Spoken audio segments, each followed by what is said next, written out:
Oh yeah, Black Sun and the Hizzle off the shizzle bizzle. We got an excellent show here today. Shall I save the secret weapon for later, or should I just? Well, before I get started, let's see what Mom and them talking about. Mom and them. That's what they say in the South, right? Some of the black people say Mom and them. Let's see what Mom and them talking about real quick before we get started. Let me do a share screen. Let me do a share screen. And let me do a oh, where is it?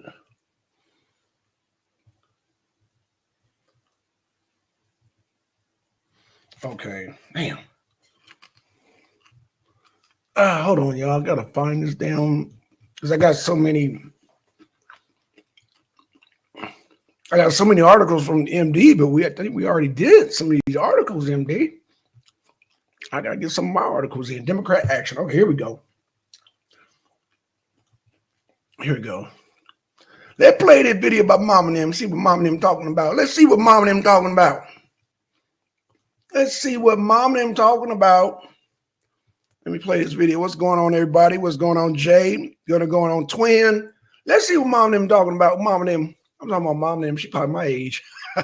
Okay, let's boom. Let me enlarge the video. Let me play this real quick for y'all. Shout out. People, you know how I hate to come and talk about negative things when it comes to this country. But I tell you, it's so much going on right now. And I know it's kind of hard to see anything positive, but I do believe that something positive is going to come out of all of this destruction. Okay.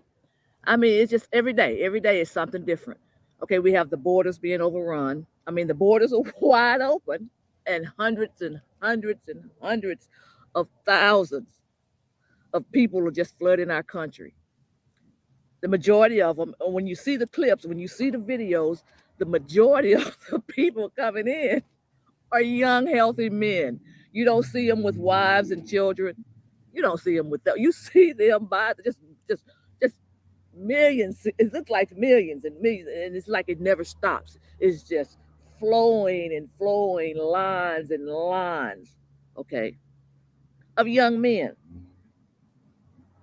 I barely see women and children. Okay. So they're coming here, and they're coming here uh, broke. Okay. Now, when President Trump was in office, okay, one of the things he wanted to do, first of all, the reason he wanted to stop illegal aliens, the number one reason was for our safety, for our protection, to protect America. Of course, the liberals spun it to mean that he was racist and he was xenophobic. And, it was easy to do. It was easy to spin it to people who were not critical thinkers to begin with. Okay. So it was easy to do that. And plus, everything was going fine for everybody. Everybody was doing fine. Even all these haters, it was not one American citizen that suffered as far as economically. I didn't hear any TikTok videos or didn't see any TikTok videos. Not one time during Trump's 4 years of anybody saying, I'm struggling. I can't find a job. The economy is bad. The gas is high. I didn't hear any of that. The only TikTok videos I saw uh, uh, negatively was from people that hated Trump was stupid stuff like he's a racist, but it was never nothing that really had a impact on anybody's lives, that a negative impact. I didn't see any of that. So that was one of the reasons. And one of the things he signed, I don't know whether it was an executive order or whatever, but he also signed something that if anybody, even the legal immigrants, come over here, they need to be able to take care of themselves, not be a burden to the taxpayer. If you cannot come to America, start a business on your own, to get a job, do not come here and get on social services, welfare and food stuff, because we had enough of that. So he had an executive order for those two things. So now, if you look at the two things he was doing with this illegal and legal immigration, it was still to make sure American citizens were put first. Okay, even with the social services, American citizens were put first. But now, okay, we have Biden who have left the borders wide open, and black people during the Trump administration, they were fed lies from their black pastors, from the black Democrat leaders, saying the reason Trump did not want any illegals coming because they were brown and black. He didn't want any more black and brown people to come here. They didn't say it's because what Trump was saying, he wanted to protect America, and also he wanted to put America first as far as anything. And then they spun the lie as as they want a better life. Okay, and so that sounded good. They just want a better life. That's all they want. But see what the black people and any other poor American people didn't take into consideration when they fell for the lie that they were just wanting a better life was that they were going to get some of their stuff. You know, you know what I'm saying? They were going to get some of those social services. So now we have black people mainly that I've seen in the inner cities where Biden has just opened the floodgates and let the illegals come in. The illegals have come into their neighborhoods and getting their resources. They call them their, but you see, it's not theirs. Because see, if the government is paying your rent, then the government owns that location. If the government is giving you free housing and free food, they can put whoever they want to in those houses and in that area. And that's pretty much what has happened because now you got all these black people doing these videos or press conferences, you know, in Chicago and places like that, saying, now they're coming. We want to stop this. They're coming into our neighborhoods, into our spaces, and taking our resources. In other words, our free stuff, the free stuff that we have been getting all this time. Now they're getting it. Well, that's exactly what Trump was trying to do. Stop that. But they couldn't see that. So now they got to share that. So that's sad. You think about that. And so then we look at, you know, Trump's 91 indictments. I don't know how many it is. They just in 91. He can be in jail for 500 or 600 years. I don't know if he gets convicted of all this stuff, which he won't be. But my thing is, what is the end game? So, okay, so we're saying everybody knows. Even 40% of Democrats have admitted that they believe that the 2020 election was stolen. Okay, it was stolen. I don't care how much of an expert you are. I don't care how educated you are. I don't care. Okay, the 2020 election was stolen. Okay, so now, and this is proof that it was stolen. Everything they're doing to Trump right now. Okay, if Biden beat Trump so badly in 2020, they wouldn't have to keep trying to put him in jail. They wouldn't have to keep trying to get him off the ballot. Why? He's a loser, right? A loser does not have to be taken off a ballot. A loser doesn't have to be trumped up charges. That doesn't happen to somebody who's a loser. So that's evidence right there. No matter what they say, you always watch what people do, not what they say, and that'll tell you what's really going on. So Trump won 2020. 40% of Democrats believe it now. Okay? So now so we see that he's wiping the floor with all his opponents in the GOP race, and he's also beating Biden. Okay, so we get nervous. We say, well, they're going to steal it again. And yeah, I believe they're going to do all they can to steal the election again. But this is the thing that I'm thinking about. This is what all these indictments and all these other things are doing. What's the reason for them? Is this: they know, okay, Biden has destroyed the country. He has destroyed it. Okay, he's destroyed the country. And a lot of black people who they whipped up into a frenzy to hate Trump are sitting back now suffering, and now it's kind of, the scales are falling off, I guess, their eyes, and they realize, you know what, I was doing pretty good under Trump. I didn't, I really wasn't suffering that much under Trump. I was doing better than I'm doing now. Gas was cheaper, groceries was cheaper. My rent was cheaper. Everything was so much. I was doing pretty good. So they've been making TikTok videos to black people. TikTok videos saying, you know what, I'm changing over. And I don't, and they're getting smart with the people. They say, I don't care who gets mad at me. Well, when they say that, that's proof that they did not vote for Trump the first time or the second time. That's proof. Because they say, I don't care who gets mad at me. And they're just coming out and saying it. So it's going to be more difficult because that election rigging that they did in 2020, that was a sophisticated. It was sophisticated. Even Biden said it. It was a sophisticated. It took a lot of people to do this, and the majority of the people that I saw on the videos and all helping doing the stealing were black people, because they could convince black people that Trump was such a racist. They whipped them up into hate him while they were really being taken care of, while everything was going well for them. They didn't have enough common sense to attributed all that to the person that was in office. So, and they didn't have to focus on that because they were not suffering. So it was easy to distract them. What he's doing this to you, he's doing that, he's a racist, he's a racist. So they all volunteered to help steal the election. They said, you got to get him out, get him out, get him out. But now I think they realize that because they they see what's going on. They see the polls, and it's going to be more difficult for them to get people to help them. Because what are they going to do? They can't whip them up into a frenzy anymore. They can't go to him and say, "Hey, we can't let Trump win."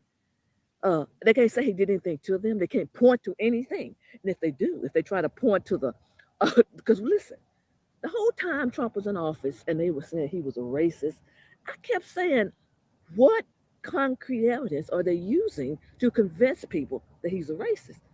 Okay, because he didn't do anything to Black Americans, he didn't do anything to Hispanic Americans, he did nothing. But what I found when I would listen to the videos of them ranting and raving, the Black people who had been whipped up into a frenzy, some of them knew they were lying right off the bat, but there was a lot of YouTube influencers, just common people like myself, they didn't know. They were going by what they were told. So, but what they would always talk about was the illegals.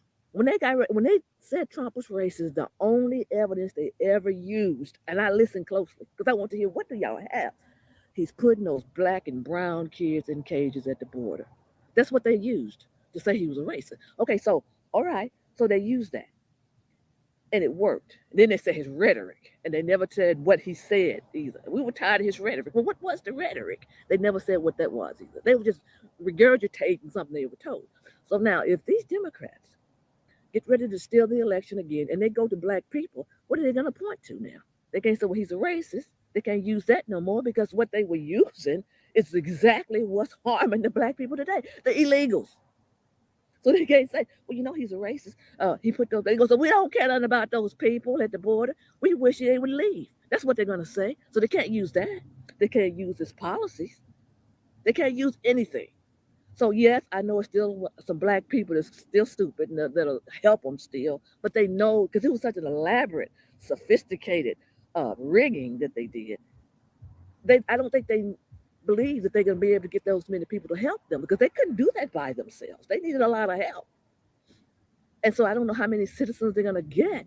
And they use the Black people, like they always do. They use Black people to do their dirty work. The Democrat Party uses ignorant, emotional Black people to do their dirty work. And all that did was hurt the Black people. They used the Black people to help steal the election. And how did that help the Black people? Look at them now. A lot of them get homeless, getting thrown out of their homes. The Section 8 stuff, they're giving it to the illegals, all of that. They did not prosper at all by helping getting rid of a good president. So some of them have awakened. So you can't go to them and say, we want to recruit you. Even if they pay them, they're not going to pay them but one time. If they get a payment, probably. It wasn't an ongoing payment. They might have paid them one check to help them with this stealing of the election. So it's not going to work. So I think the reason they're doing all these things to Trump, because they realize, how are we going to be able to pull this off again? And another thing, when I went back to the poll, when I said even 40% of Democrats believe it was stolen, if they steal it again, they're not going to be able to, nobody's going to believe it. Okay, we didn't believe it in 2020, but it's going to be a whole lot harder to sell that to the public that Biden beat Trump again. That's going to be hard to sell because he's destroyed the country. He's destroyed the country, and everybody knows this now. Everybody is feeling this. So I don't know how they're going to sell it. So, that's just my take on it. One of the reasons why they're doing all this, trying to tie him up in court. Of course, they're trying to break him financially and want him to be in trials, different trials, all during the time the election season, so he can't be campaigning, all those things. But what I don't understand is, what is the Democrats' end game? What's their end game? Because they've destroyed the country. Their own people are seeing that. So what was their end game to begin with? Because this is stupid to me. You win, you steal an election, you get your guy in, and then you destroy the country. To me, it seemed like they would have done something to help the country so that their own people wouldn't turn against them. So I don't know what the end game is. People say, well, still a lot of stupid Democrats will still vote for him. Yes, but a lot of them are not. They might not even go vote at all. Because a lot of people who are not politically savvy or whatever, they don't see no reason to vote. A lot of people said the very first time they voted, a lot of Black people admitted. And these are Black people up in age. It wasn't like teenagers and 20-year-olds. The first time they voted was when they voted for Obama because they felt like, hey, it's going to be a Black president. So Black people, the people that they need, the Democrats need, may not even go vote at all. And the ones that will vote will probably vote for Trump. So they're not going to get that many people. So I don't understand what their end game was for trying to do all this stuff to Trump. But all they're doing is confirming. They're confirming that the election was stolen. And they're confirming that they know it's going to be difficult to steal it again. That's all I'm saying. Now, all of that is still depressing because how does that help us?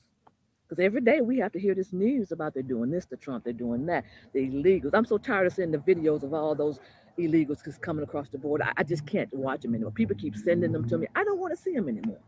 They're destroying our country. And I don't know, people. I don't know what we're going to do. I've already said what it's going to take to get our country back. A lot of people don't like to hear that, but that is the only way, people, because they don't care anything about us. They don't care anything about their constituents. Even the Republicans don't care anything about. Do you know that 20 Republicans voted not to censor, what's that woman's name? Tlaib, that Muslim woman. Republicans said, don't censor her. But every time you turn around, they voted against Trump to do something to him, to impeach him, to do this to him. He's guilty of everything. But whenever Democrats do something wrong, they won't punish them. The Republicans, and all the Democrats will join in and hurt Trump or any other Republican. But when Democrats do something wrong and the Republicans have the power to punish them, they won't do it. They won't do it. So really, I don't know what's going to happen in 2024. I have no idea, but I know a lot of things have been exposed. If nothing else, and that's not even a good thing, if nothing else of all of this, what they're doing to Trump is they're exposing. The FBI even admitted that there's gaps in their security. You know why so many gaps? Because they spend all their time after citizens, after Trump and Republicans and American citizens, instead of doing their job that they've been paid to do. So terrorism, terrorist attacks. How many terrorists have come across that border? Some of them admitted that that's how they got in. They said, we're going to go across and come through the southern border because they see how easy it is. But they put the FBI director on the spot, and he admitted. So you see what I'm saying? So there's nothing positive about any of this except that everything is being confirmed. Everything that the people that were paying attention, were saying is just being confirmed every day. So again, I don't see anything positive. I don't, and I don't like to talk about negative stuff, but that's the state of this nation, people. Maybe we'll wake up. I don't know what's going to happen, but I just wanted to get that off my chest because I just did this illegal alien thing come across our borders, the economy. I don't know, people. I just don't know, but I right now, it's still good to be American citizens. We still, to me, we still live in the best country so far. And again, a lot of people say, I move to another country. I might as well. This country is getting so bad. That's what a lot of people are thinking. But see, we have the power to take everything back, and it's not in the voting booth anymore.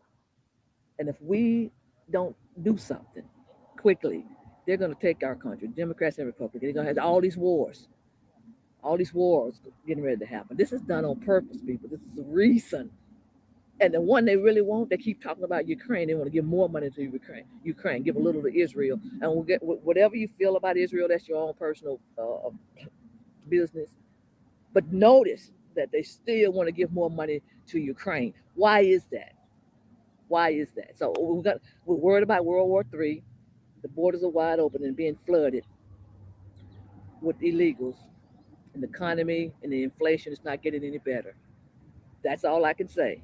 Those are the facts. They don't sound good, but those are the facts, people. Have a blessed day.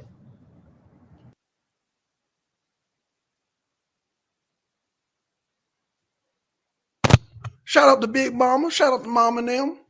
We can get started with the show. You know, I like. No, hey, you got some media. I should be able to present some media myself. Oh, go ahead. Yeah, go ahead. Go ahead. We can do this all. We can do this all night. As Lux say, we can do this all night. So again, in the messenger I sent you, you have to scroll up. Okay. I sent you a video. It's called "What is Fascism?" Right. It's about the same length as that video. You sure? I'm positive. I'm looking dead at it. Okay. All right. Let's play his fascism video, y'all. So let's play everybody's opinion because that's all it was. Yeah, it was an opinion. Correct. Right, right, Yeah, right. I agree with that. Okay, okay. So we played Mom and M's opinion. So let's hear about this fascism video. Let's see this. Let's watch this fascism video. Let's see what this concept video. Okay.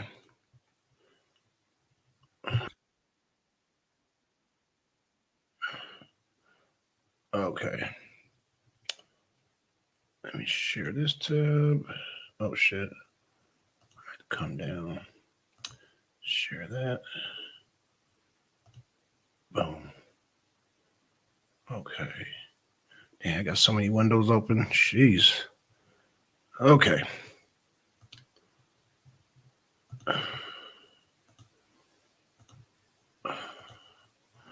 Okay, so let's play this video.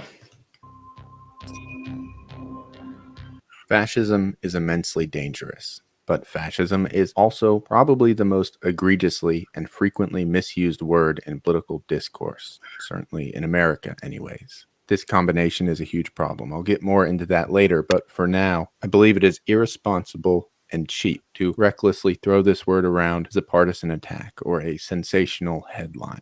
Remember that, Black Son. Strive to understand history's most violently destructive political ideology, and we should learn to identify fascism in an accurate, honest way.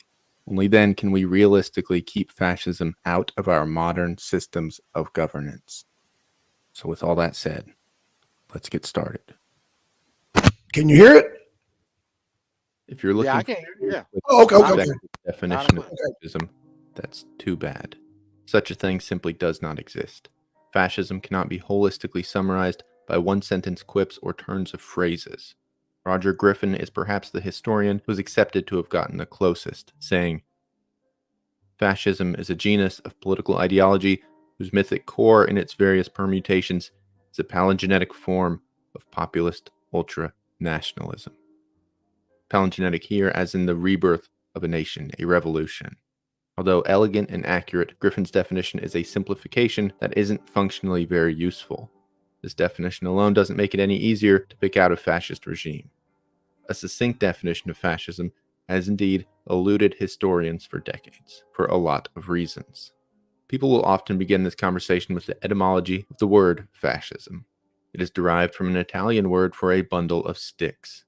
Then you could say that one stick is easily broken, whereas a bundle are stronger when united. This strength and unity accurately describes fascism, yes, but it also accurately describes a huge number of other political systems that have existed throughout history. In fact, you could argue that the point of all political systems is to create strength through unity. So this discussion doesn't really do much for us. Another thing we should not do is define a political movement by the particulars of its incarnations. In this video, I will give examples of fascism being applied in real life, but I will not say, because Mussolini wrote X, Y, and Z, fascism as a whole means X, Y, and Z. Just like America's Electoral College does not define democracy, the methodologies used by specific fascist regimes do not define fascism. Instead, we need to look at what, ideologically and functionally, these regimes have in common. This generic version of fascism, though, only exists as an abstract concept. The term is not intended to be an ironclad box, but rather a framework under which to further analyze individual political movements. For example, Nazism was quite different from Italian fascism, but they were both generically fascist. Damn. Nationalism is the core tenet of fascism, which inherently makes the word difficult to define. Each nation has its own values, identity, and cultural idiosyncrasies. An English fascist utopia would look very different from a Mexican fascist utopia. By contrast, something like democracy does not inherently lean into national identity, so it manifests similarly wherever it is implemented. Fascism by its nature is different everywhere it appears. There's also no universal end goal for fascist regimes. Marxists work towards a classless society. Anarchists work towards a stateless society. There is no single, clear-cut objective of a fascist regime, other than the vague, emotionally charged idea of a nation's greatness. More than a single practical objective, fascist movement Nation's greatness. negative. Make America great again. By this, I mean fascism specifically espouses what it hates. few movements are as purely negative as fascism, which claims to be anti-individualist, anti-liberal, anti-conservative, anti-democratic, anti-Marxist, and anti-capitalist. But fascist ideology is not so specific about what it supports, and in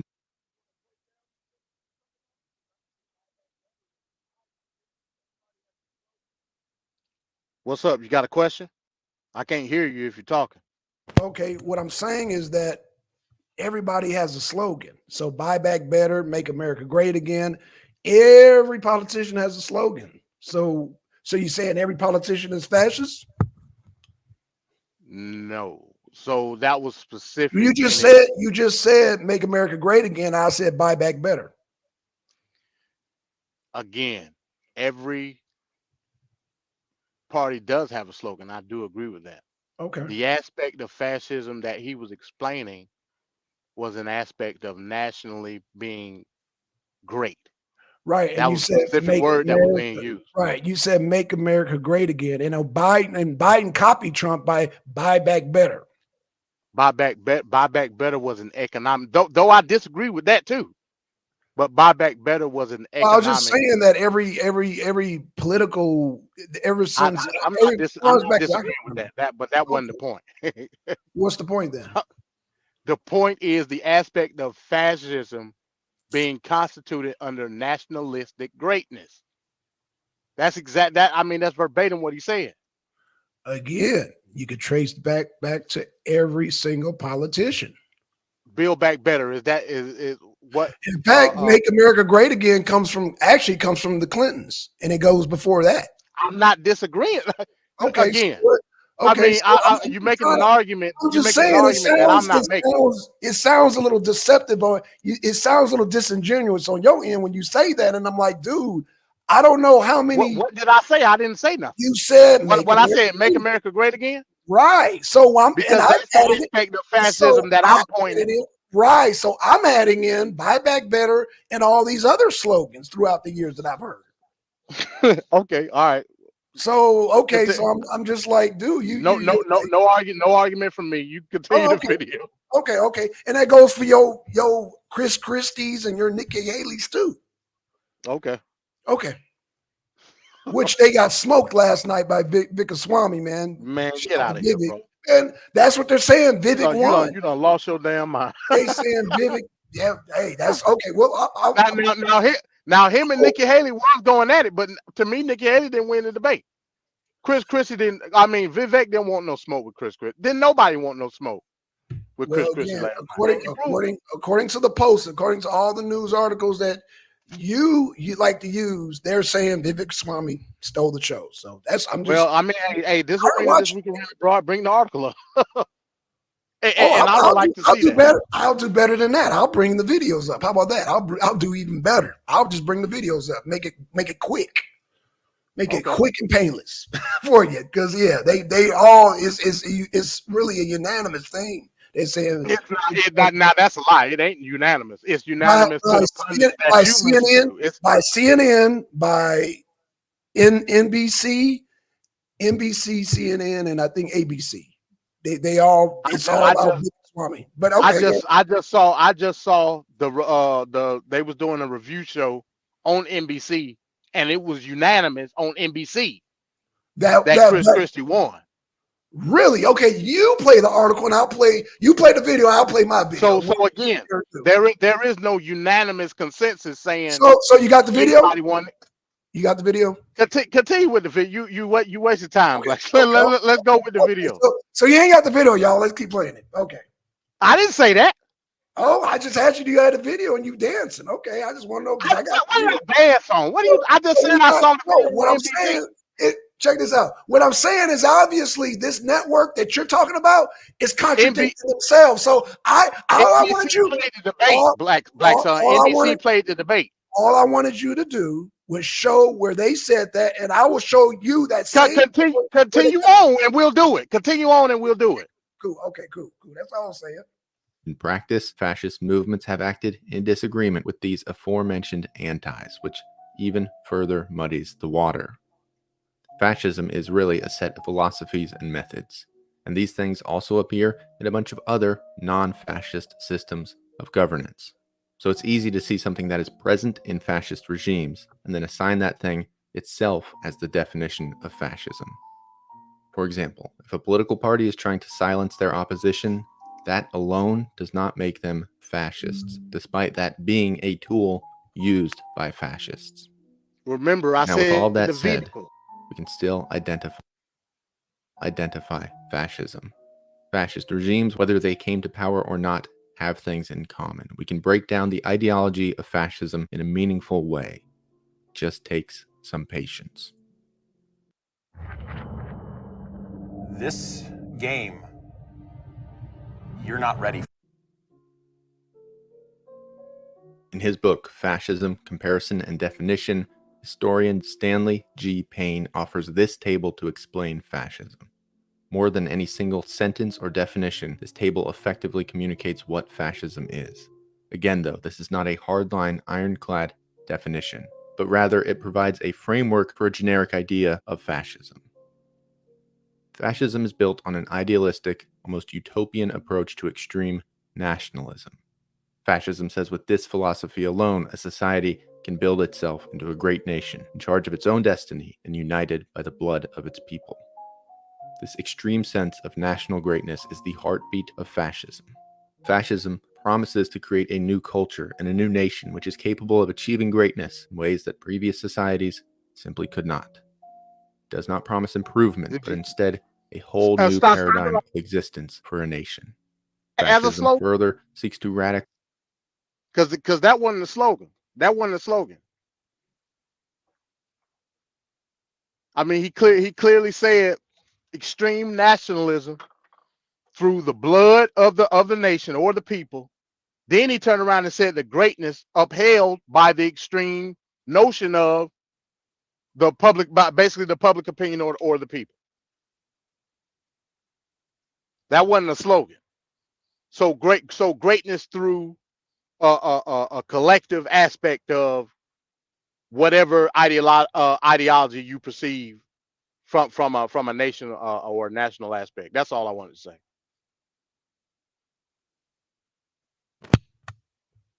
Okay, well, cool. Yeah, you can play it. Change a nation's relationship with other nations. This could come in the form of imperialist expansion, but it does not have to. Within fascist framework, this great new nation operates under an authoritarian state, which is not based on any preceding models or government structures. The people must submit to the party. Economically, fascism rejects the Marxist ideas of a classless society. Instead, it places value on the elite class, but looks to replace former democratic thinking elites with its own set of decision makers. Fascist economies are multi-class and highly regulated, though may exist under several categorizations. There's no unifying economic system that can be assigned to all fascist regimes. Fascists express a positive opinion of violence and a willingness to engage in violence and war. Aside from the belief in violence to enact the will of the state, fascists see violence in itself as therapeutic. They believe violent Darwinian struggle, wherein only the strong survive, is necessary to the continuing of a successful nation. These together form the core ideology behind generic fascism. And next, as Payne does in his work, we can look at the methods fascists use to achieve these goals.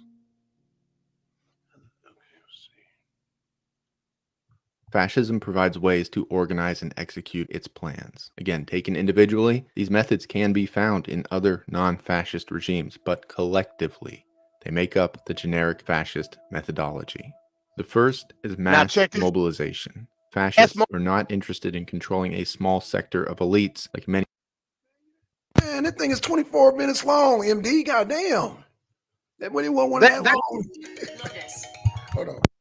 Hey, go stop it, bro. Go and stop it. I'm straight. We go to the article. All right, tempo.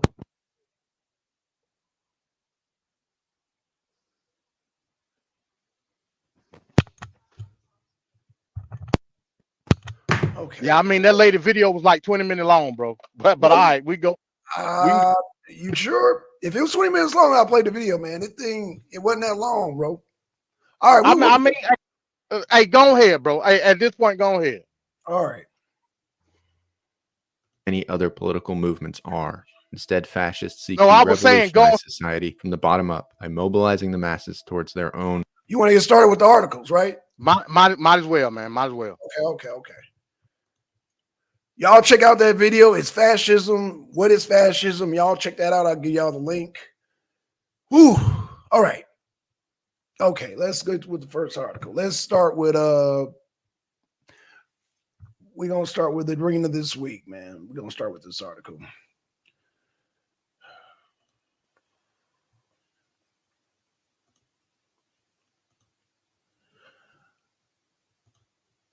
You want to read it or you want me to read it? I'll read it. Okay, judge in Alaska uphold Biden administration's approval. No, You I break was it trying up. to send you the top. Wait, you breaking up, MD? Hello? Yeah.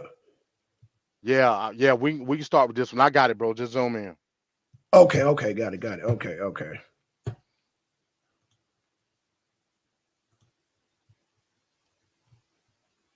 Okay, here we go. Oh shit, let me make it a little bit bigger. Okay, is that good? Yeah. This from AP. Okay. Judge in Alaska upholds Biden administration's approval of a massive Willow oil drilling project.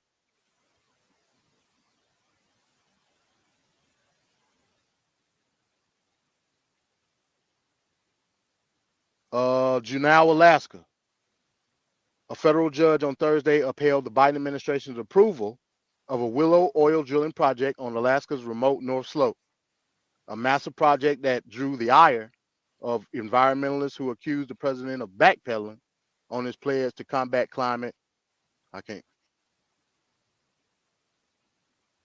Damn, all type of shit coming up. Climate change. Pop-ups. Okay, there you go. U.S. District Court Judge Sharon Gleason rejected requests by a grassroots Inupiat group and environmentalists to vacate the approval. And she dismissed their claims against the project, which is in the federally designated National Petroleum Reserve, Alaska. The company has the right to develop its oil and gas leases in the reserve, quote, subject to reasonable restrictions and mitigation measures imposed by the federal government, end quote, Gleason wrote. She added that the alternatives analyzed by the United States Bureau of Land Management as part of its review were consistent with the policy objectives of the Petroleum Reserve and the stated purpose of the Willow Project. That's it. Oh, no. The decision can be appealed. The groups that sued over the project raised concerns about planet warming greenhouse gas emission from Willow and argued that federal agencies failed to consider how increased emissions from the project could affect ice-reliant ice-reliant species such as polar bears, Arctic ring seals, and bearded seals, which already are experiencing disruptions due to climate change. Eric Graff, an attorney with Earth Justice, who was involved in one of the cases, called the ruling disappointing, but said, "We are currently confident in our claims and are considering all legal options, including an appeal to the higher court." Bridget Sarianos, an attorney with Trustees for Alaska, which represents sovereign Inupiat for a living Arctic and several environmental groups in the other lawsuit, called Gleason's decision bad news, not just for our clients, but for anyone who cares about the climate and future generations. There's too much at stake to gloss over the harm this project will do, Sariano said. We will remain steadfast. Well, stand fast. We will remain standfast in working with our clients to protect the Arctic from this devastating project today and in the weeks, months, and years ahead. The project was widespread political support in Alaska, but climate activists said allowing it to go forward marked a major breach of President Joe Biden's campaign promise to stop new oil drilling on federal lands. The administration's actions alienated and outraged some supporters, particularly young activists who launched a TikTok campaign to oppose the project ahead of its approval in March. Conoco, I think you pronounce it Conoco. Conoco Phillips, Alaska, had proposed 5 drilling sites, but the Bureau of Land Management approved 3, which it said would include the 199 total wells. The project could produce up to 180,000 barrels of oil a day at its peak. Using that oil would produce the equivalent of at least 263 million tons of greenhouse gas emission over Willow's projected 30-year life. The administration has defended its climate record, and Interior Secretary Deb, The hell? You mean tell me I read all that? Well, hold on. What the hell? AP ain't got no paywall behind it. Hold on. This thing just popped up out of nowhere. I don't know what the hell. Decline. Hold on. There we go. Okay, that should fix it. Oh, I don't know. What we were there? Okay, where were we? Shit. Damn. It's because you got accessibility. You got to click that little person down in the left-hand corner. Exit. Okay. Exit out of it. Okay, cool. Okay. Oh shit. Okay, where did we leave off at? Oh shit. There it is. All right, I'll start from right here. But Gleason set that aside in 2021 after finding that the federal review underpinning the decision was flawed and did not include mitigation measures. Oh, I already read that. Okay. All right, man. That's the end of that. So basically what they're saying is Joe Biden approved drilling up in Alaska on federal land, and the environmentalist is mad about it. But on the plus end, it's gonna produce damn near 200,000 gallons of oil a day. I mean barrels, not gallons, barrels.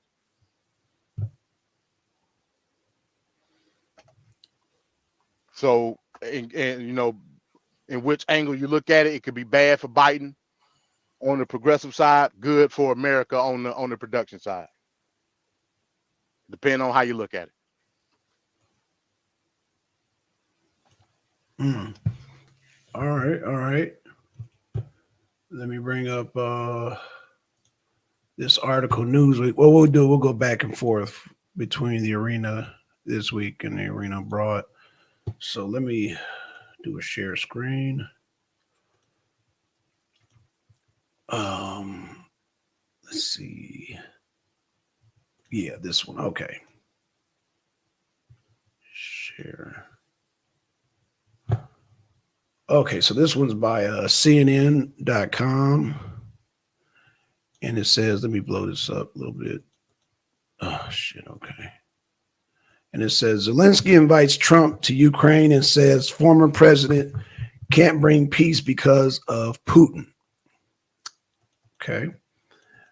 And Ukrainian President Vladimir Zelensky invited Donald Trump to visit Ukraine after former president claimed he could end Russia's war against Ukraine within 24 hours if he wins the re-election next year. Zelensky questions Trump claim in an interview with NBC's Meet the Press that aired Sunday and invited him to visit Ukraine to see the scale of Russia's invasion himself. If he can come here, I will need 24 minutes. Yes, 24 minutes to explain to President Trump that he can't manage this war. He can't bring peace because of Putin, Zelensky said. Zelensky also praised President Joe Biden for visiting Ukraine earlier this year, saying, I think he understood some detail, which you can understand only being here. So I invite President Trump. Trump claimed to CNN in May that the war would not have happened if he'd been president when Russia full-scale invasion began, and that he could settle the conflict in a day if he was reelected. If I'm president, I will have the war settled in one day, 24 hours, Trump told CNN. I'll meet with Putin. I'll meet with Zelensky. They both have weaknesses and they both have strengths. And within 24 hours, that war will be settled. Zelensky's comments came after Ukraine's top commander last week warned the war had entered a stalemate. And as he is fighting to maintain his hard-won support in the world distracted by the conflict in the Middle East, and with the U.S. lawmakers divided over whether to continue funding Ukraine war effort, Ukraine military chief General Valery Zaluzhny wrote in a long essay for The Economist that just like in the First World War, we have reached the level of technology that puts us into a stalemate. While Ukraine has resisted Russia's full-scale invasion for more than 20 months, Zaluzhny wrote that without a massive technological leap to break the deadlock, there will most likely be no deep and beautiful breakthrough. So since launching the counteroffensive early this summer, so we already know about that. So basically, I'm going somewhere with this. So y'all take note of this. They're saying that there's a stalemate in Ukraine. So Zelensky wants to invite Donald Trump because Zelensky is assuming Trump is going to win the election. So he wants to talk to him and kind of beat this whole thing to the punch. So I'll end the article right there because I don't want to. I just want to, like I said, we'll go to the next article. Okay, which one you want to? Wait a minute. You sent me two articles, right, MD? Western officials. Wait a minute. Hold up.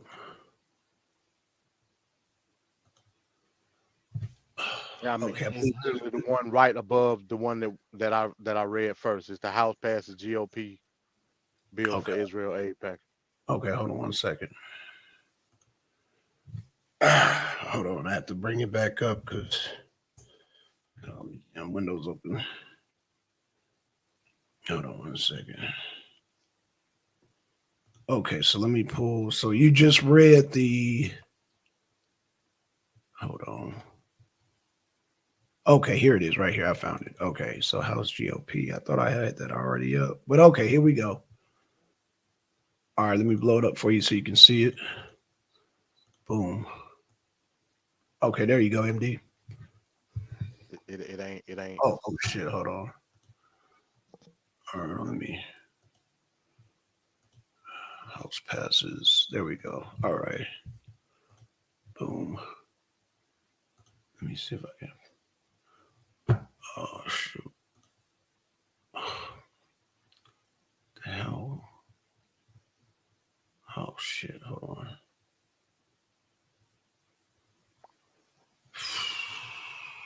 What's his name?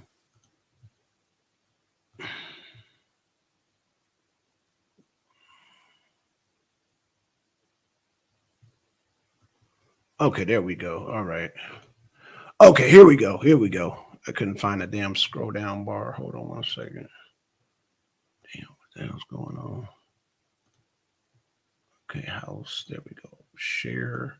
Boom. There we go.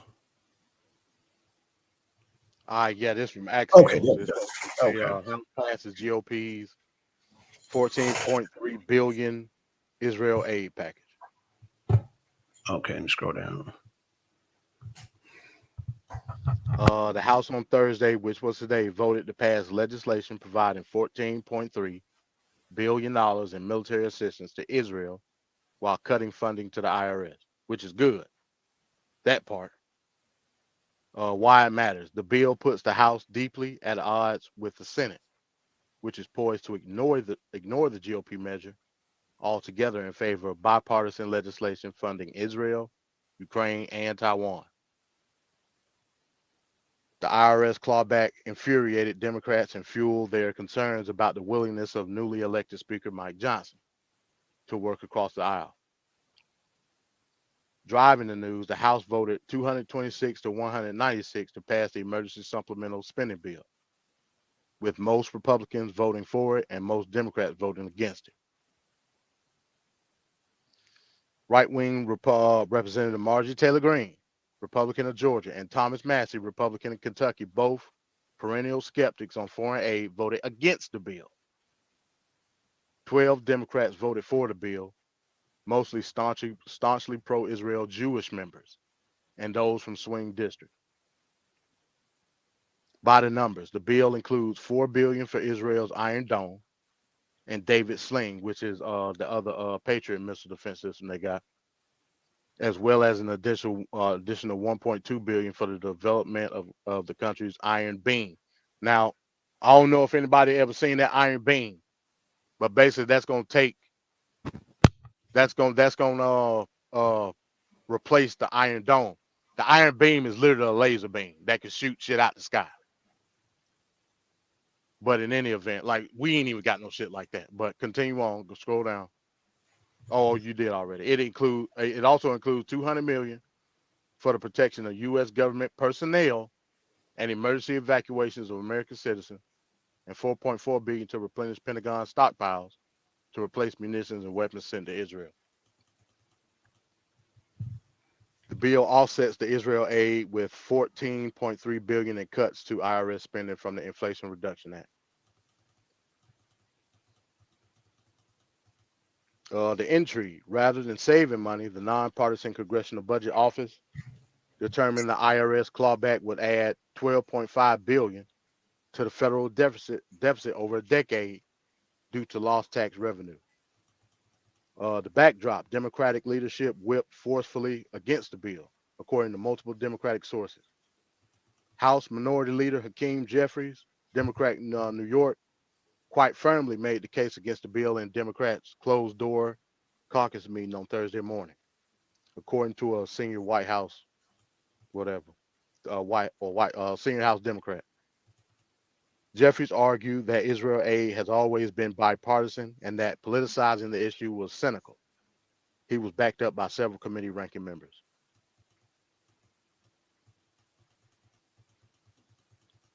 That's it. Okay. So you said Marjorie Taylor Greene voted against it? Yeah, she did. What? So it was just the Israel package? I mean, you said package, so what else was in it? She voted against all of it. What else was in it in the package? Well, the package within itself was the 14 point whatever, and you heard the breakdown of what it was going to go to. This was just the first launch. The Democrats want to vote for a bundle. Right. They want to vote. Right. That's what the beginning of the article said. The Democrats want a bundle. This was just for Israel. She voted against it. Oh, okay. And she gave a reason behind. She did a whole video giving a reason behind it. Okay. She said her number one priority is the southern border. She don't give a damn about nothing else. Oh, okay. There y'all have it. There y'all have it. Okay, shit.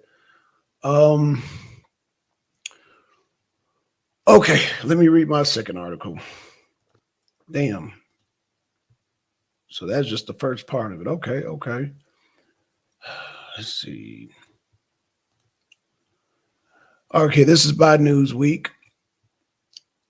Trump turns down Zelensky's invitation to Ukraine. Well, let's see why here. Oh, shit. What the fuck is this? Okay. Former President Donald Trump has reportedly declined President Zelensky's offer to visit Ukraine over concerns that it could create a conflict interest with President Joe Biden. Trump has repeatedly claimed that his negotiation skills would successfully put an end to the ongoing Russia-Ukraine war within 24 hours. Zelensky has expressed skepticism about the claim more than one occasion, while also arguing that the former president has done little to quell Ukraine tensions during his time in the White House. The issue was raised again during the interview with Zelensky that aired on NBC's Meet the Press on Sunday, promptly to Ukrainian president to invite Trump to Kiev. Zelensky said that he would personally explain to Trump in 24 minutes that Russian President Vladimir Putin would make negotiating a satisfactory end to the war impossible. Okay. So Zelensky's saying ending the war is impossible. Y'all remember that. Ending the war is impossible. But throughout history, we've ended plenty of wars. But this little man is saying ending the war is impossible. Okay. So y'all remember that. Former President Trump said that in about 24 hours that he can manage it and finish the war. Zelensky said, I invite President Trump. If he can come here, I will need 24 minutes. Yes, 24 minutes, not more. Yes, not more, 24 minutes to explain to President Trump that he can't manage this war. He can't bring peace within Putin. So we already read that part. So basically, in a statement Monday. Okay, so yeah, that's what part I want to get to. Why Trump? So basically, in a statement in Newsmax on Monday, Trump declined the invitation while stressing that he had great respect for Zelensky. The ex-president also claimed that the invitation was inappropriate due to the unspecified conflict of interest with the Biden administration. I have great respect for President Zelensky, but I think it would be inappropriate to go to Ukraine at this time, Trump said. The Biden administration is currently dealing with him, and I would not want to create a conflict of interest. Newsweek reached out for Trump, comment to Trump's office and the White House via email on Monday. Trump claimed that in January, the Truth Social post that Russia would never have invaded Ukraine had he remained in the White House while boasting that he could still negotiate at the end of the war within 24 hours. Former President Trump repeated the claim multiple times. He has provided details on how he would achieve the feat beyond saying that there are things that he would say to Zelensky and Putin. Check this out. He would say to Zelensky and Putin that he won't reveal, but would guarantee that this war will end immediately. So I'm going to end it right there. So what Trump is saying, as y'all can see, is inappropriate. I mean, how would you end the war if Putin is not in the room? Like, how do you do that? Like, I have to, like, sometimes, like Big Mama said in the video, sometimes we got to use common sense. If person A, which is Zelensky, has beef with person B, with Putin, don't you invite both of them to sit down? So yeah, that's definitely inappropriate. Like, who does that shit? But the reasoning, man, it just, man, I'm just, Zelensky is a funny guy. But let me take down that article and let me show y'all something real quick. So I want to follow this up with my final article. So this is my final article here. And so y'all remember those two articles. So we're saying Zelensky invited he wants to invite President Trump, kind of meet him ahead of the election. He wants to talk to him immediately, urgently about this war. Trump turns it down because now Zelensky's saying it would be possible to end this war. Now, check this out. Trump is saying, look, I want to have you, Zelensky, and you, Mr. Putin, in the same room. That would be appropriate, right? So Trump has this great idea, the Trump idea that he wants to end the war within 24 hours, right? Check out my last article, y'all. This is my last article. This is from NBC News. Check this out. Peep game. Check this out. Check this out. How Trump starts the trend. I'm showing y'all something here. So, U.S. European officials broach topic of peace negotiations with Ukraine, sources say. Does that sound familiar to y'all? There goes Zelensky looking mad, looking, you got that look. The ICE officer gonna come get me. I need to work this out quick. Ukrainian President Vladimir Zelensky advised to address the 78th United Nations General Assembly in September.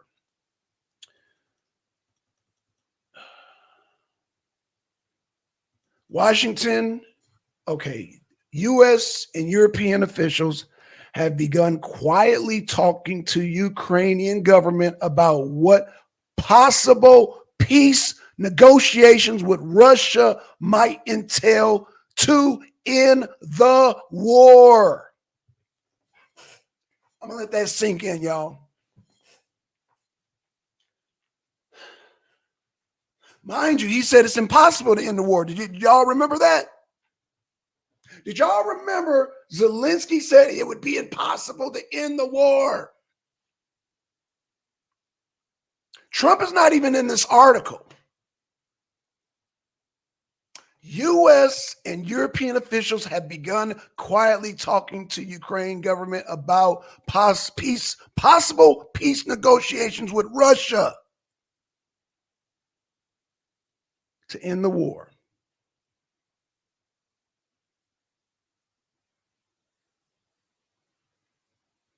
Now, this is where I do the mic drop. I don't need to go any further. I don't need to go any further with this article.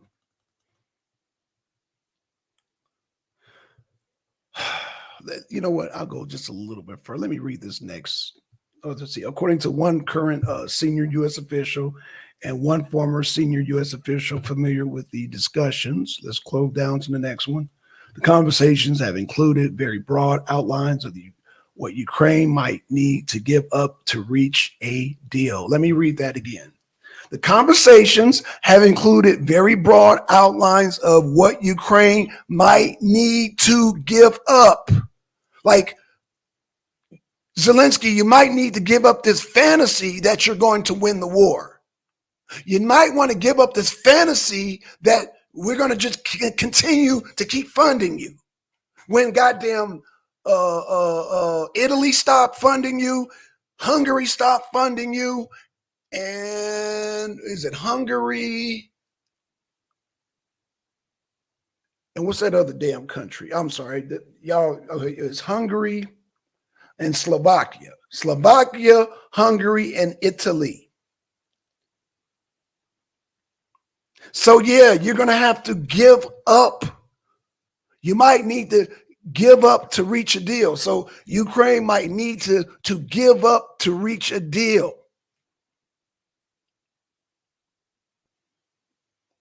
Because let me just get down to the bottom of it, y'all. Let me just get down to the bottom of this. The reality is, hey, what's up, Kelly? Is that if you don't have no more money, you have no more war. And this is why I don't like comparing Israel and the Ukraine to each other. Because Israel's like, you know what? We can fight our own war. Fuck it. We can fight our own war. And that's why somebody like Baby, he could tell, you know what, Anthony Blinken go over there, oh, BB, stop firing. He's like, no, man, fuck y'all. We can fight our own goddamn war at this point. Can Zelensky say that? No. Let me say that again. Can Zelensky continue this war without funding from the U.S. and funding from Europe? No. So how is it impossible to end this war? Y'all talk to me. How is it possible to end this war if you're not getting any more money? Do I need to show the videos of how they recruit Ukrainian soldiers in the Ukraine? Do I need to show that video of how they just snatch men my age, about in their 40s, because the average age of Ukrainian soldiers right now is 43. Actually, I'm 50, so, you know, okay, they're a little bit younger than me. But what I'm saying is that they have no more people left. You're talking about a couple of million compared to what's Russia's population? Russia has no trouble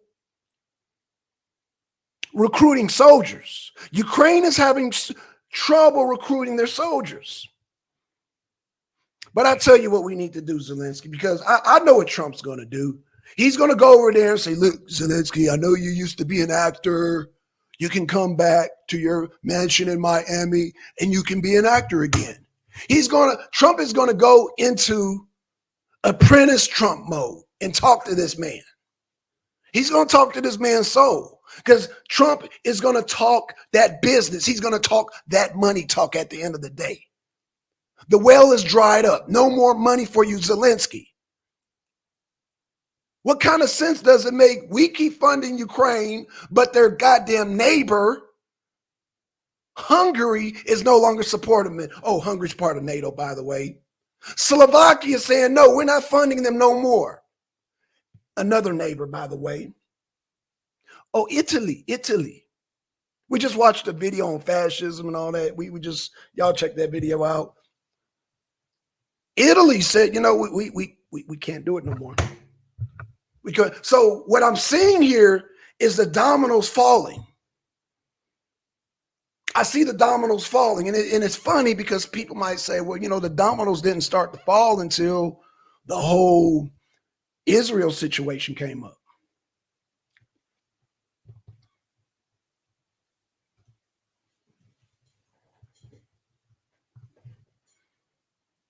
Shout out. So let me read what Kelly's saying. Well, Trump is smart for declining on the basis of not getting between him and Putin, not to mention Biden's interest in Ukraine and Zelensky's wife, who allegedly assists with war orphans. Right. Well, Kelly, you know, like I said, you have Slovakia and you have Hungary. They're saying we can't do this no more. In Italy's saying we can't do this no more. We can't do this. And so now we got the situation with Israel, and we got the situation with Hamas and Israel. We got to fund Israel. So can we fund two wars? Especially a war that Ukraine has lost. They keep saying, oh, it's a stalemate. Well, I thought you guys were making progress. I thought Zelensky was making progress there.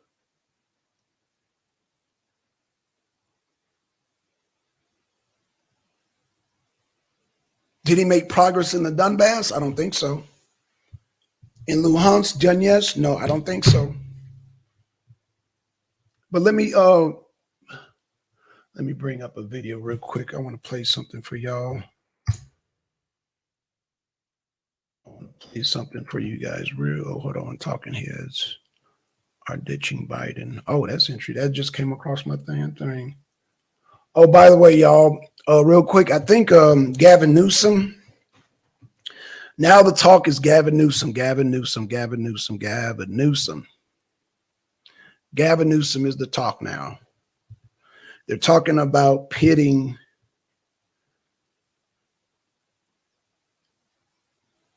Gavin Newsom into the race to go against Trump. This is the word. This is the word, y'all. I don't know if you guys heard the word or not, but this seems to be the word. Gavin Newsom.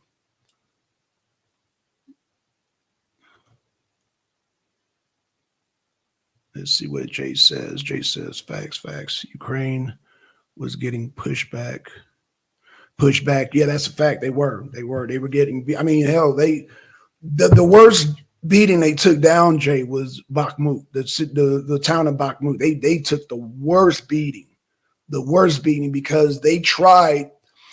Bakhmut was such a symbolic city because Bakhmut is not only a symbolic city for the war effort, but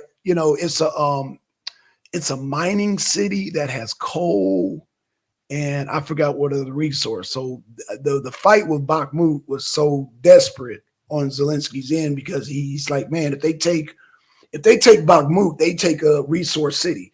Bakhmut is basically a resource city. Without Bakhmut,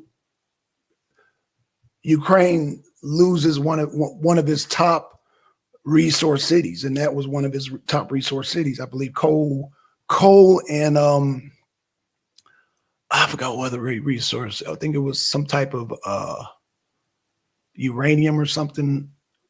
I have to look at it, but it was a big resource city, and they took a pounding so bad, and they lost Bakhmut, and Bakhmut.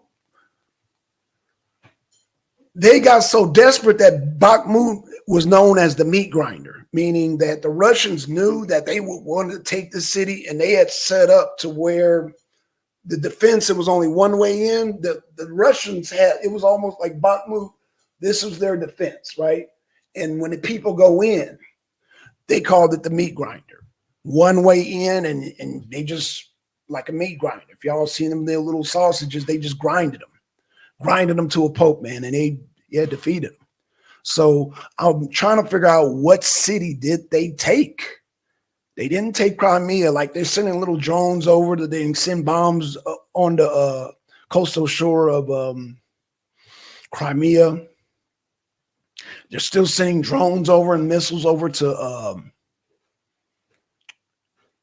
Luhansk and Donetsk and even Bakhmut, but they have not taken none of that ground. Like, Russia is entrenched.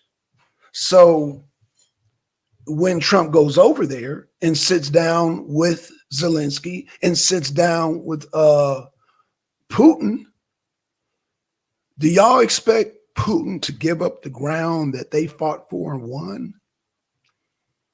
Because, you know, Russian soldiers lost their life for that terrain. Do y'all seriously think that Putin's going to give that up? Now, the negotiations are going to be basically, let's see, what else does this article say here? Hold on, y'all. Hold on now. Let me read some more of this, because I want to see what exactly their ideas are. They can kind of give you an outline of what they want in the negotiations. So the conversations has included broad outlines of what Ukraine might need to give up to reach a deal. First of all, to give up that reality, that fantasy, I'm sorry, not reality, that fantasy like they're going to win. The officials said some of the talks, which officials described as delicate, took place last month during a meeting of representatives from more than 50 nations supporting Ukraine, including NATO member known as the Ukraine Defense Contact Group.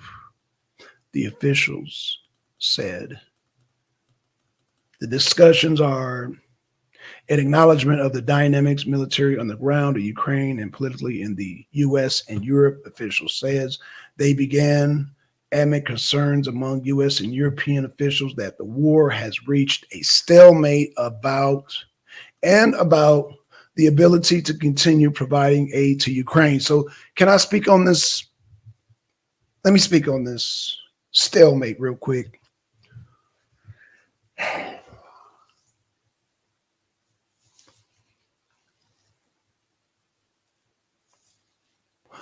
Why do y'all think they're calling this a stalemate? Anybody? Why do you think they're trying to push the narrative that this is some type of stalemate? Why do y'all think that is? To save face? I think it's to save face because of all them trillions and billions of dollars we sent over there. We don't just want to say that, yeah, Ukraine lost. Well, they basically lost because it is not Putin's intention to move forward. Now, if they're forced to move forward, they will, but they don't want the extra parts of Ukraine. They don't want Kiev. They don't want Zaporozhye. They don't want none of that. Ukraine has lost 442,000 individuals in 2021. Damn, Che. Shit. Jesse said, gruesome Newsom does surprise me. I've been saying he was going to run in 2024. Yeah, I think he's going to run, Che. I think he's going to run, man. The numbers right now, are so bad for. Let me show y'all something. Let me just take a little side note. Let me just show this real quick. Let me show you how bad. This is the Hill right here. Let me show you how bad. This is why they're considering. This is why they're considering. Hold on. This is why they're considering Gavin Newsom right now. Let me show you. Okay, a new poll found President Biden is trailing former President Trump in 5 key battleground states, dealing the latest blow to Biden's, and this is the Hill, to Biden's reelection campaign as it works to fend off criticisms over the incumbent's age and policies on various issues. A new poll from the New York Times and Seton College shows Trump beating Biden in 5 out of 6 battleground states that were polled, including Arizona, Georgia, Michigan, Nevada, and Pennsylvania. So we got Biden losing, I think it's 4 points in his own state. You know, that's a bad omen when you have a presidential candidate losing in their own state. It's bad omen, bad omen, bad omen that Biden is losing in Pennsylvania. Bad. So you got 4 out of 5 states. So that's why they want to run Gavin Newsom, as Che would say, Gavin Newsom right there. This is why they're talking about running Gavin Newsom. Let me see if I can bring up this video real quick, because they had this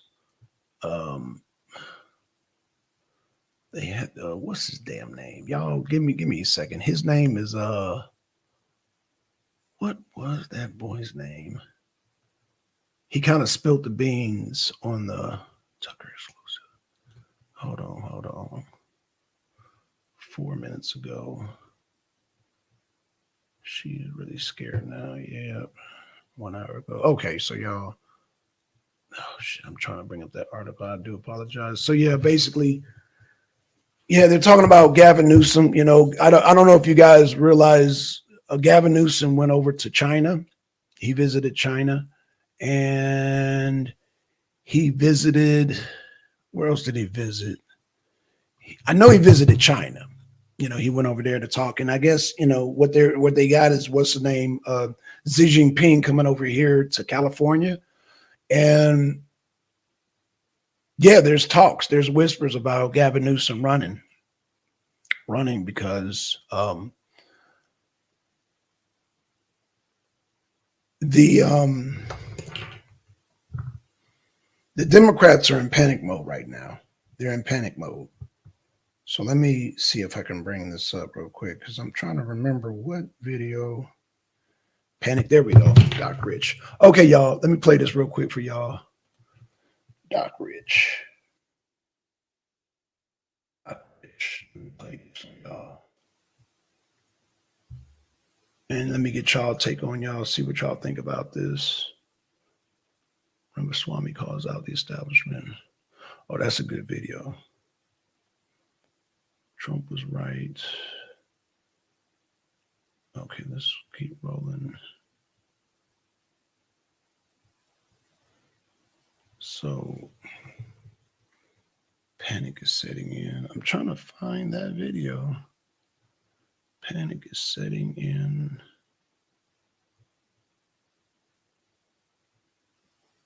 Panic is setting in. Hold on.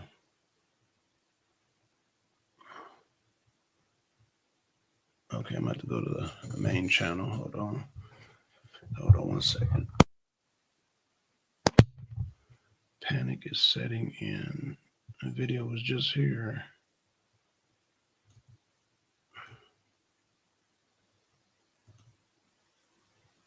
Okay, here we go, y'all. Let me share this video with y'all. Oh. Boy.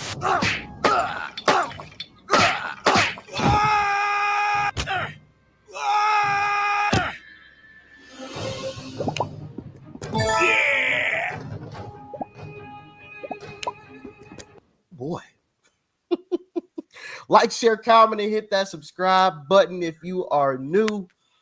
Democrats are in trouble with this one too. Yeah, it's getting ugly. Let's dive in. Today marks exactly 1 year from the 2024 presidential election and what could end up being a rematch between Joe Biden and Donald Trump. Our new CBS News poll shows Biden continues to trail Donald Trump in that possible head-to-head. He is now down 3 points. For more on why, we go to Anthony Salvanto. Good morning to you, Anthony. Good morning, Margaret. To understand those numbers, we wanted to look at views about both today and the future. So first, the number of Americans who think that things are going badly in the country today has hit its high for the year. So you might expect any incumbent to be down as Biden is. But then look at these positive views of what people think will happen for them financially if Donald Trump wins. Way more voters think they'd be better off. Biden, for his part, hasn't fully convinced as many Democrats that he'd help them. I'm sorry, this is just hilarious. Financially better off if Biden wins 18%, bro. That is laughable. That is laughable. That number has to be cut in half. I don't believe that many people are I'll be nice, are misguided. Okay. I'll be nice today. Okay. I'm not gonna say what I wanted to say. So yeah, I think part of this is just people being nice with their answers.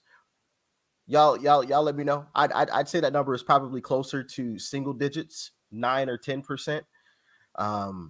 So yeah, this number should be a little bit higher than this. It should be way higher, but hey, it is what it is. As the middle class still reels from inflation. Then let's look overseas. There's more voters we find who think. Okay, hold on. Jay the informant made a good. Wait. I gotta post this, Jay. Oh man, I'm sorry. I just read this, Jay. I just read this. He said, okay, going to write a book claiming Ukraine fought hard. Wait a minute. Wait a minute, Jay. Let me start from your top comment. You said, you mean like 300, a small pathway to get into a bigger area? Yeah. Bakhmut. Yeah, it was just a meat grinder, brother. So then Jay says, when negotiations happen, the EU going to take over and tell Ukraine to sit at the kids' table. Interesting. Okay. Then Ryan Grind, punk ass, gonna write a book claiming Ukraine fought hard. And then I disagree. Newsom finna adopt a black and Hispanic kid and run for president, then use the race card hard. Oh, Jay, you got to hit the panel on that one. Damn. Okay, he went to Israel. Okay, he went to Israel. Okay. So he went to Israel, he went to China. He went to Israel, he went to China. So I don't know, man. I don't know. They're not happy with Biden right now. They're not happy with the numbers. They're not happy. Like each day he's falling far and further back. And so, yeah, the Democrats, I'm just speaking on what the Democrats want. So let me play this video. That it's Trump that would keep the U.S. out of a war if he wins. And that's driven by a lot of Republican unity on that idea. Let's look at Israel in particular. Americans sympathize with the Israeli people. Most Democrats think that Biden would show the right amount of support. Yeah, there's but this Democrats thing are more divided over military aid to Israel specifically. Margaret? I hate that this popped up on the screen so you guys couldn't see the whole picture. Actually, I think I have that pulled up. Let me see if I actually have that one. Okay, wait, I apologize, you guys. This ain't the one talking Lord. Gavin Newsom. This is another one. I'm sorry about that. So Yeah, I'm trying to find the one they're talking about, Gavin Newsom. Let's get rid of that. Let's see, Western officials, Bush Kiev, possible peace talk. I think I already read that one. Trump leads Biden in 5 key battleground states. Okay, we got that one out of the way. So let me finish reading this. So Biden administration officials have worried about that Ukraine is running out of forces while Russia has a seemingly endless supply. Officials say Ukraine is also struggling with recruiting and has recently seen public protests about some of the President Vladimir Zelensky's open-ended conscription requirements.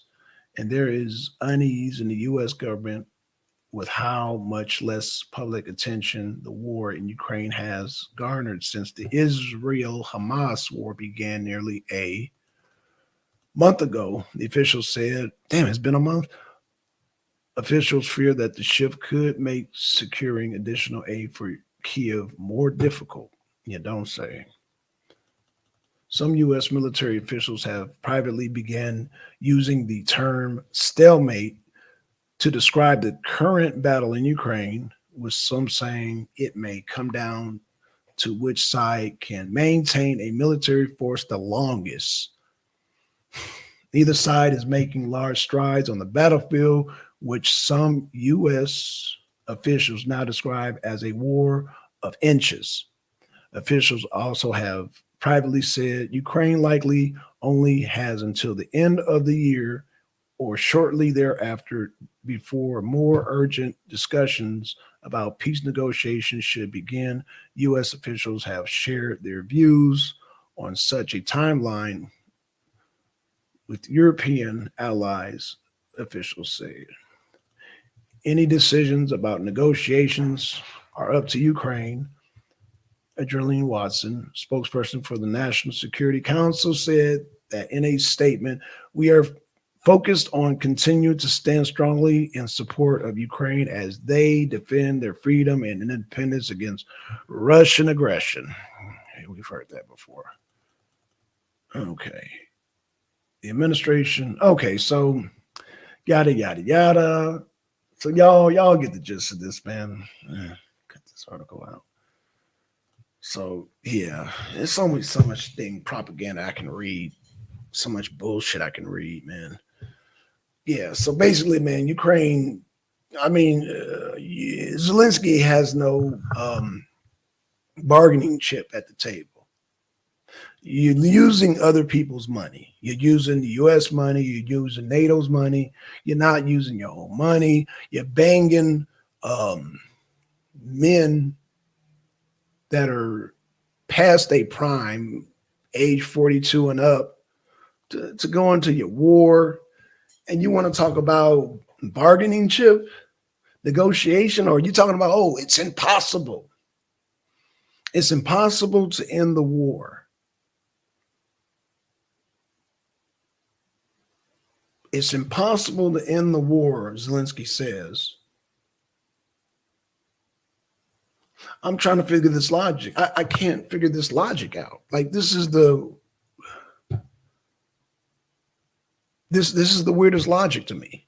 You're using other people's money, but it's impossible to end the war.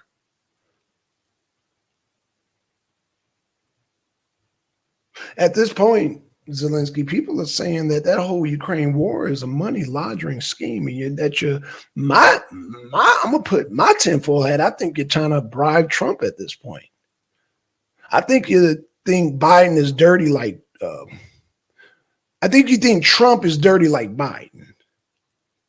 That's what I'm thinking. I just need to talk to him for 24 hours. Trump, I got the money. I got the money, Trump. Yeah. You only need 24 minutes, huh? That's all you need, Zelensky? Is that all you need? 24 minutes so you could try to bribe Trump?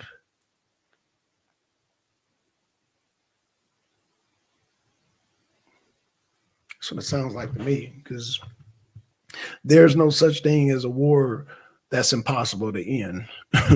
We've ended wars throughout history. Wars have ended. When the funding stops, the war stops. It's just that simple. Let me say that again. When the funding stops, the war stops. So no money from Hungary, no more money from Slovakia, no more money from Italy. No more money. NATO nations are falling like dominoes. And you think that Trump is going to take on most of that financial burden? No, not with the situation in Israel going on. And, you know, when we got to do that whole thing and that whole conflict with Israel and Hamas, you can't keep, we can't keep just sending out money like just senselessly like that to a war that cannot be won. So no, you have to come to the negotiation table. You're going to have to sit down and you're going to have to talk to Putin. That's it. Now I know they threaten your life, this and that, the Azov Nazis over there in Ukraine. You can come and stay in your mansion in Miami. Oh, did I give away your? I'm sure Trump can give you some type of security. Did I say that? Your mansion in Miami, Zelensky. Did I give away your location? No, it might be impossible because I think they threaten that man's life. This is what I think. I think they threaten that man's life. But no, ending a war in Ukraine is not impossible. It is very possible. So, all right, y'all, man, shout out to everybody, man. Shout out to Twin, shout out to Jesse, shout out to Jay. Let's see who else. Shout out to Kelly Ray. Shout out to shout out to E-Bizzle. Shout out to MD. Shout out to Ron. Shout out to Josh. Hey, Josh, what's going on, man? Shout out to you, Josh. Shout out. Shout out to Cadwell Nolan. That offer is for everyone. Okay, I don't know what you're giving away there. Shout out to shout out to Deegan, of course. Shout out to Deegan Twin. Okay. Hey, y'all. Shout out to Chris. Shout out to Chris, man. Shout out to Tinfoil Kufi. Right. Hey, Zelensky has a tinfoil hat if you think we're going to continue funding this damn war that can't be won against Russia. So, yeah, man. And I know people have said, oh, well, United States, man, we can whoop Russia. No, because it's not going to be that in a reality. The reality is it would be us against, if we go against Russia, that means we're going against Iran and we're going against China. And I don't think we want that type of smoke. Because they're not gonna fight on their own. Just like let's just look at Israel. Look at Israel going against Hamas, Hezbollah, Iran. What would they call those in Yemen? The Houthis or something, some damn force. And then they got the Al Qaeda brigade and all that shit. Yeah, we would face the same thing going against Russia. We would face all their allies. We would face all the people who are part of BRICS. Everybody who's a part of BRICS, we would face them in that conflict. We're not going to just, we don't like you, Russia, and just go to war with Russia by themselves. No. We're going to have to take on Russia, China, and goddamn Iran. So, no, I would say, let the Ukraine go. They've lost that war. Concentrate your resources on Israel. And I mean, because that's going to be a conflict in itself right there. Dealing with Israel, dealing with the damn whole Muslim world that wants to take down Israel. You know, for the Muslim world that's siding with the Palestinians. I mean, that's going to be a conflict, but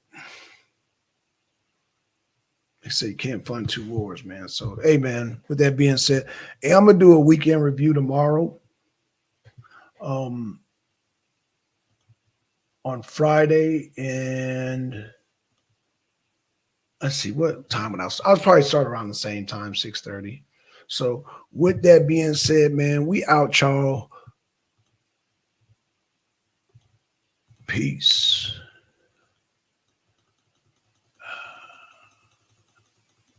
Oh shit, hold on, y'all. Yeah, we out, y'all. Where's my damn outro? Here we go.